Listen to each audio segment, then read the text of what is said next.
Let's look at these stories in a bit more detail. Harrison Griffiths, political commentator and communications officer at the Institute of Economic Affairs, joins me on the line. Harrison, good morning.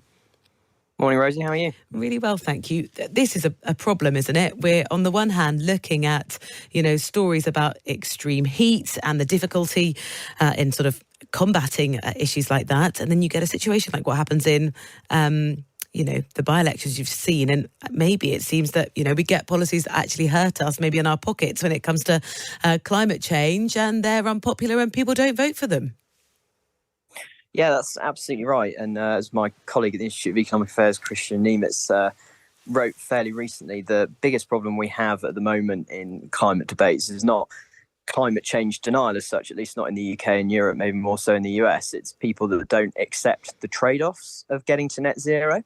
And it's definitely a noble goal. And as we see in roads at the moment, the effects of climate change are really beginning to advance.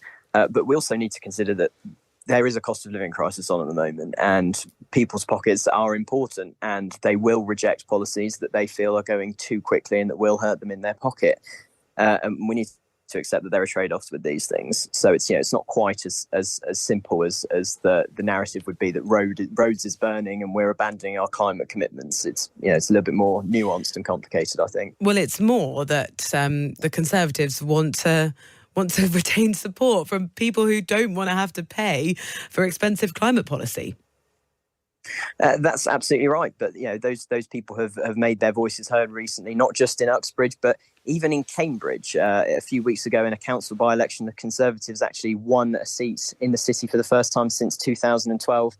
And it was considered that it was because in this particular seat where the by-election was happening, people were rebelling against low-traffic neighbourhoods, a bit like ULEZ is a component of in outer London. So people are really beginning to feel the bite of net zero policies in their pocket.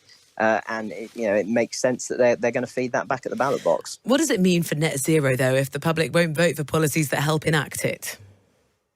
Well, it means it's going to be exceedingly difficult to get there. But as I think a few voices have said in the aftermath of the Uxbridge by-election, you need to bring people with you as well. There are, as I say, massive trade-offs to getting to net zero. We can't just, unfortunately, click our fingers and get rid of our carbon emissions overnight. And even if we could, by the way, events like forest fires that are perhaps caused by climate change are not going to be changed by the UK getting to net zero on its own. Our contribution to carbon emissions across the world is about 1%. We need to get the whole world on board here.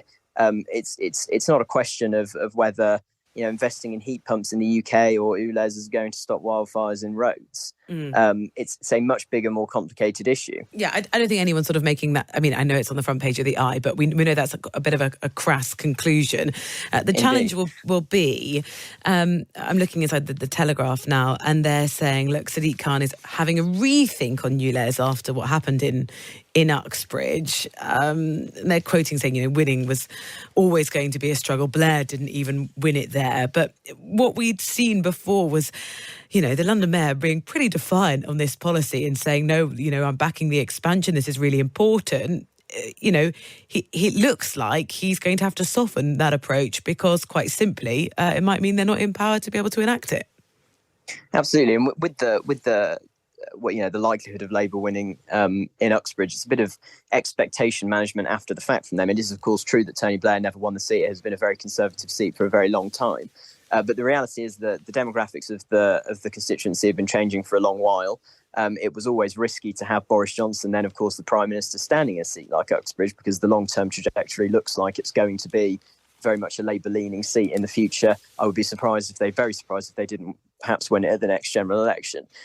So I think it's very difficult to say that just because it's been a Conservative seat for a long time doesn't mean that Labour's rejection there was not an indictment on ULEZ, because it was. And even Labour in Uxbridge accept that was coming up a lot on the doorstep. So there's clearly a lot of resentment towards ULEZ and similar policies across the country. But I am glad to hear that the London Mayor, Sadiq Khan, is perhaps changing his tune a little bit on this, talking about trying to soften the blow of new ULEZ policies on the poorest people. As my colleague at the IA again, Andy Mayer, wrote in Spiked a few months ago, that he quoted the AA as saying that all these ULEZ style policies do is drive the poorest off the roads. And it's good to hear at least that Sadiq Khan's woken up to that reality and is going to try at least to tailor the policy to, well, stop driving the poorest off the roads. Yeah. What's really interesting is the sort of change we've seen from Keir Starmer in terms of the approach that the London Mayor's been taken since the by-election results. So you wonder how much that's going to be reflected in terms of the national conversation ahead of a general election in terms of the Labour Party's climate policy. What will be heartening to Keir Starmer is Inside the Times today. They've done some polling with YouGov, and it doesn't read for excellent reading for the Conservatives. Rishi Sunak is seen by the people they polled as less trustworthy and honest and more out of touch than Sir Keir Starmer, as Labour leads the Tories on all the big policy issues. That includes the economy. I mean, it's problematic set of conclusions for the Prime Minister that we think that Keir Starmer is more honest, trustworthy, competent and in touch with ordinary people. Yeah, most certainly. And when it comes to the economy in particular, it's one of those ironclad rules you very rarely see, that Labour come out on top when it comes to the economy in general in people's minds. But to be fair to Keir Starmer, and I've got to hand it to him, he is not only exuding fiscal responsibility, particularly in the last 6 months or so, as the Labour leadership has realised that they're not going to be able to come into government and enact loads of taxing and spending plans. But he is also starting to talk about, and perhaps this is more hope on my part, than reading anything analytical into it. But he seems to be starting to talk about actually growing the economy and growing the total pie and understanding that is the key to escaping our current economic predicament. Because since the 2008 financial crash, the conversation in the UK has been dominated by penny pinching questions, abacus economics about spending the money and saving the money that we already have, rather than growing the economy in its entirety and growing the amount of money that's there to cut taxes, spend money, and that mentality has permeated our policy across a whole host of areas, like housing, for example. We just don't build any of them, and housing costs have jumped by about 450 times in real terms since the early 1970s. So he's not only saying to voters and making it clear that in the short run he is not going to be fiscally irresponsible, as lots of people fear that Labour might be, but he's also beginning to say, and on top of that, we're going to grow the economy in its entirety. We're going to get some growth back into the country, and that is the key that's going to enable us to spend on particular priorities, whether it is cutting taxes or spending more money. It's going to be an election fought, I'm sure, first and foremost over the economy and the amount of disposable income people feel they've got in the bank when it comes around to that, whenever that might be in 18 months' time or so. Another story we're going to be talking about later, Harrison, is the Treasury meeting with the heads of big banks, because there's been big questions about people with political opinions and whether that should have any impact whatsoever on your ability to hold a bank account. But it means there's been greater scrutiny on kind of some of the policies that banks have put in place. And the Telegraph is reporting this morning that some of the country's biggest banks have quietly introduced the right to monitor customers' social media into privacy policies. I mean, what do you make of this? To be quite honest, I'm not particularly fussed about it at all. It seems to me very normal that organisations would do a very basic level of due diligence on their customers to see what their social media posts say about them. And this is what frustrates me about this whole discourse over the banks in the last week, in the aftermath of the last few weeks, in the aftermath of Nigel Farage's account getting cancelled by Coutts, is that it's been turned into a classic mudslinging culture war debacle, rather than actually looking at the reality of how difficult it is to bank now in the UK. Daniel Hannan, the peer former Conservative MEP, wrote a really good piece, I think, in the Telegraph on this, where he says that what the Nigel Farage fallout and everything that's coming after it now, this story about social media monitoring, should tell us is that the government makes it really difficult to bank. There are a whole host of regulations, whether it's about money laundering or whether it's about any other sort of security issue with banks, but the government forces financial institutions to do a hell of a lot of due diligence based on know your customer rules, which can actually make the process of getting a bank and keeping a bank account extremely burdensome.